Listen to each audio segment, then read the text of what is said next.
નમસ્કાર, ખબર આપ તક ન્યૂઝ ચેનલમાં આપનું સ્વાગત છે। હવે જોઈએ આજના સમાચાર।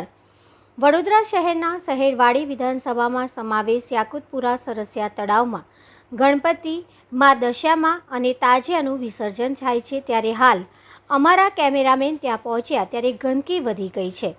અમારા કેમેરામેન તળાવમાં નીચે ઉતરી અને વિડીયો બનાવ્યા હતા અને તમે પોતે વિચારી શકો છો કે પાણી નથી પણ ગંદકી છે। ત્યારે અમોએ તે વિસ્તારના સામાજિક કાર્યકર, પ્રજાની વચ્ચે રહેનારા અને પ્રજાની સમસ્યાનું નિરાકરણ લાવવાવાળા તેવા હુસેનભાઈ મુલતાનીનો સંપર્ક કરતા તેઓએ જણાવ્યું હતું કે અમોએ વારંવાર રજૂઆત કરવા છતાં પણ અધિકારીઓના પેટનું પાણી હાલતું નથી।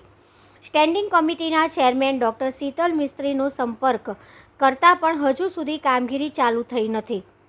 20 દિવસ બાદ મુસ્લિમોનું નવું વર્ષ એટલે કે મોહરમ ચાલુ થવાનું છે, ત્યાં તાજિયાનું વિસર્જન થાય છે। કોઈપણ ધર્મના લોકો હોય, કામગીરી ન થાય તો લાગણી દુભાય। આવનારા દિવસોમાં કામગીરી વહેલી તકે કરાવી આપવાની સ્થાનિક લોકોની માંગ છે। કામગીરી વહેલી તકે નહીં થાય તો મોરચા સ્વરૂપે વડોદરા મહાનગર સેવા સદનમાં ઘેરાવો કરવામાં આવશે તેવી ચીમકી ઉચ્ચારવામાં આવી હતી। કયો વિસ્તાર છે આ ભાઈ?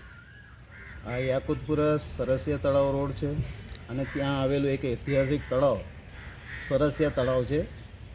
ઘણા સમયથી આ સફાઈ માટેની અમે વારે ઘડીએ રજૂઆતો કરેલી છે કે આ તળાવના અંદર પાણી બી ઓછું થતું જઈ રહ્યું છે, જે કોર્પોરેશનને અમે જણાવવા માંગીએ છીએ કે લાઈન દ્વારા આ સરસિયા તળાવને ભરવામાં આવે।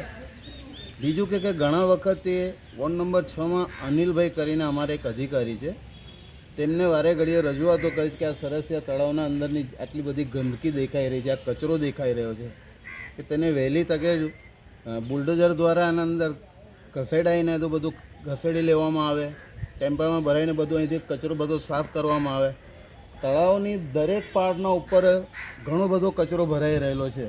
આ તમે જોઈ શકો છો કે આની દશા કેવી છે।